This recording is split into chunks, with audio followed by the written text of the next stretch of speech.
Of all the countless civilizations that have risen and fallen throughout human history, the Roman and Greek empires are probably the most fascinating and ferocious ones we know about.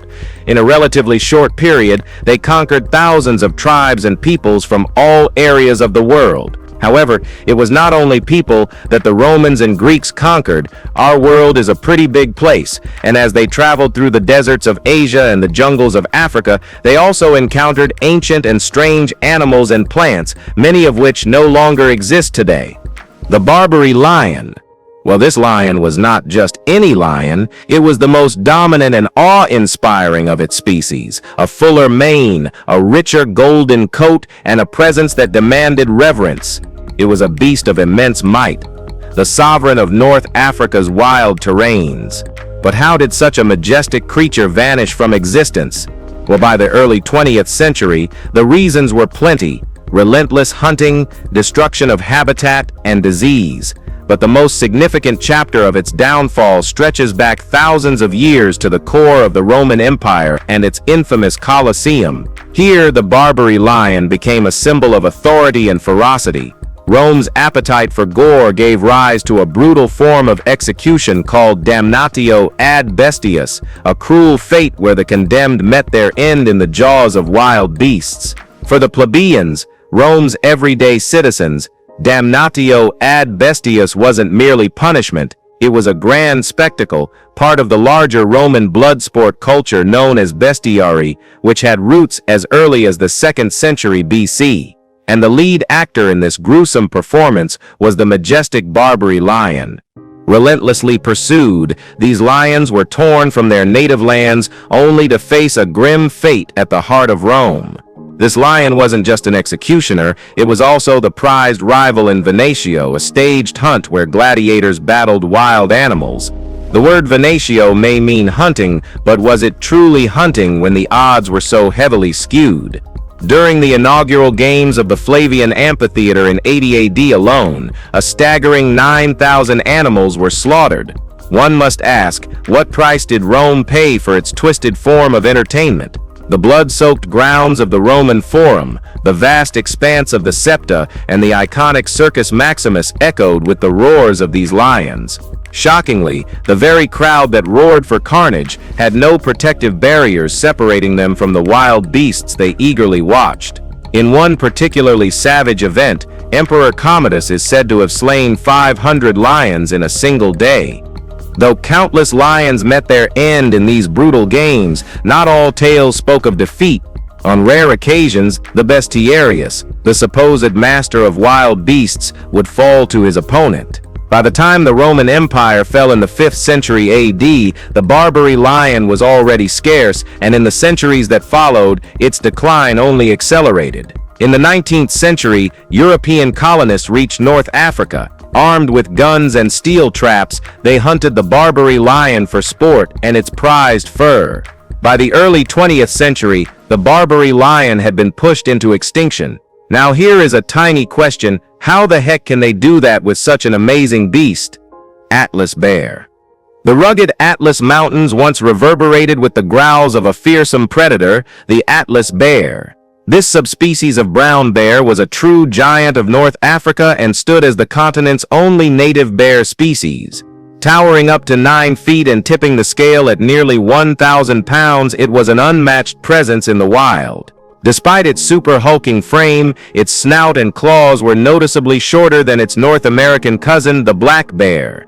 But to the Romans, these creatures weren't marvels of the wilderness, they were ideal candidates for Rome's blood-drenched spectacles.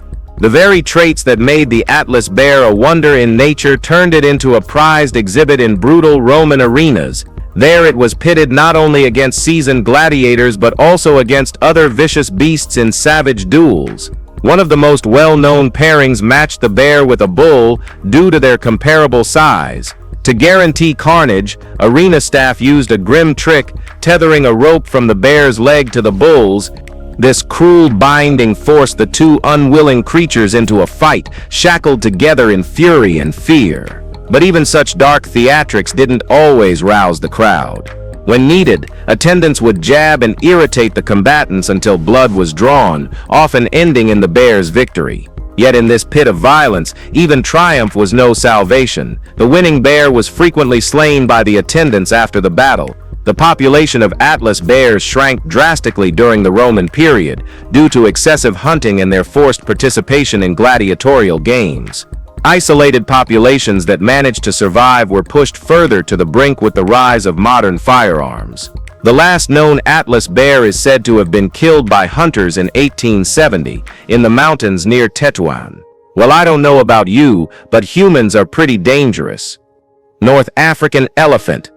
The North African elephant was a subspecies of African elephant that once roamed the dense woodlands and open grasslands of North Africa. It stood as the largest land creature on the continent, and its sheer size and brute strength made it a force to be reckoned with in warfare. As the tides of the Second Punic War rose, the Roman Republic found itself locked in conflict with Carthage, the other major Mediterranean power, rooted in what is today Tunisia. Amid this historical clash, the North African elephant emerged as Carthage's war beast, deployed as the first to strike and break Roman lines. Initially used in warfare by the Carthaginians, who ruled North Africa from the 9th to the 2nd century BC, these elephants played a critical role in battles against both the Greeks and the Romans. Perhaps the boldest use of these elephants lives on in the legendary account of Hannibal's Alpine campaign to invade Italy in 218 BC. With a caravan of 37 elephants and a force of 50,000 soldiers, Hannibal attempted the unthinkable. The expedition was grueling, claiming the lives of many soldiers and elephants alike, yet those elephants that survived would go on to help secure some of Hannibal's earliest victories against Rome. Captivated and challenged, the Romans, too, began adopting elephants for warfare. After encountering them in battle, they seized elephants from their foes and trained them to serve in Roman legions.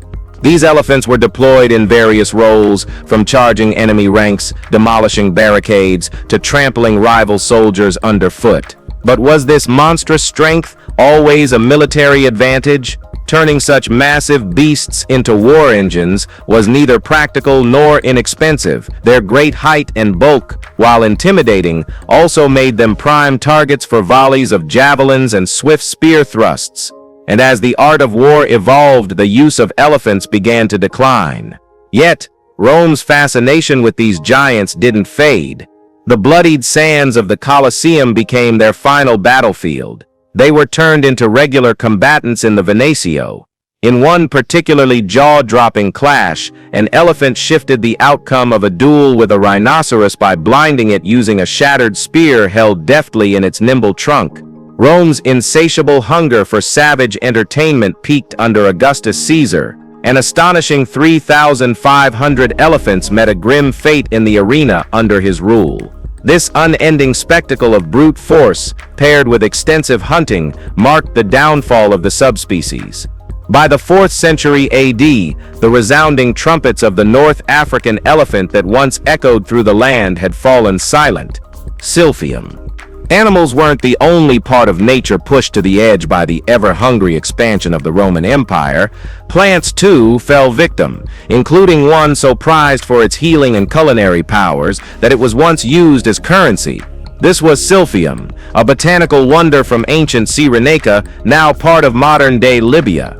Ancient texts described it as a tall plant, with thick, fleshy leaves and radiant golden blossoms. Silphium possessed a sharp and unmistakable scent, paired with a strong, bitter flavor, but its allure went far beyond appearance. This plant held properties that made it truly priceless. From easing asthma and menstrual discomfort to acting as a vital contraceptive and flavoring lavish Roman banquets, Silphium was everywhere. The Romans, with their insatiable desires, consumed Silphium for everything: medicine, cuisine, even perfumery. But such overwhelming demand had consequences. Ruthless over-harvesting and destruction of its natural environment pushed Silphium toward extinction. By the early 1st century AD, it had vanished. Pliny the Elder mourned its loss in natural history, writing, "Only one stalk has ever been found, and it was given to Emperor Nero." In recent times, though, there's been speculation that Silphium may not be entirely lost. In 2021, a group of researchers released a paper proposing that a plant named Ferula drudiana, growing in Turkey, might be the same as the legendary Silphium. However, this theory remains unconfirmed. If Silphium has truly been rediscovered, it would mark a monumental scientific and cultural moment. The plant could unlock new understanding of ancient herbal medicine and gastronomy. It might even pave the way for the development of modern therapies and innovative treatments. The Orox. The Orox were the real beasts of the ancient world, towering, muscular, and wild. These massive creatures, weighing over 1.5 tons, weren't your everyday cattle. They had thick, curved horns and a presence that could shake up a battlefield. Even though they were herbivores, Orox weren't shy about charging at predators or people, and both the ancient Greeks and Romans couldn't get enough of them. To the Romans, Orox were more than just wild animals. They were symbols of strength. Their horns were turned into lavish drinking cups, ceremonial objects, or gifted to the gods. They also made appearances in the brutal gladiatorial arenas, where their raw power thrilled the blood-hungry crowds. The Greeks hunted them too, but it was the Romans who exploited them to the point of extinction. Habitat destruction and centuries of relentless hunting led to the death of the last known Orox in 1627. These animals weren't just background wildlife. They were integrated into Roman entertainment, mythology, and culture. They fed egos, rituals, and empires. And now, they're gone. A silent reminder of how even the strongest species couldn't survive Rome's hunger for power, spectacle, and domination. Caspian tigers. Caspian tigers were the definition of ancient beauty and danger, long, powerful, and elusive. With bodies stretching up to 12 feet, they prowled across parts of Central Asia and the Middle East, commanding respect wherever they went. The Greeks were so baffled by them, they thought they were mythical monsters, confusing them with manticores, legendary man-eaters. The Romans turned them into entertainment. Caspian tigers were captured and thrown into Roman arenas, forced into violent spectacles against lions or bears. Their elegance became part of the gruesome theater. Audiences in Rome weren't watching nature, they were watching it torn apart. While the Greeks admired their mystery and ferocity from afar, the Romans wanted control. These animals weren't just feared, they were objectified, paraded, and killed. Despite surviving Rome, Caspian tigers couldn't survive modern exploitation. Overhunting, deforestation, and habitat loss pushed them to extinction by the 20th century. They were admired, misunderstood, and ultimately wiped out. In the world of extinct animals once used by Greeks and Romans, Caspian tigers stand out as a tragic blend of myth and muscle. They remind us how even the most feared predators can be broken by human obsession with spectacle. Arabian Ostriches. The Arabian ostrich wasn't just a desert bird, it was a symbol of speed, grace, and exotic beauty in the ancient world.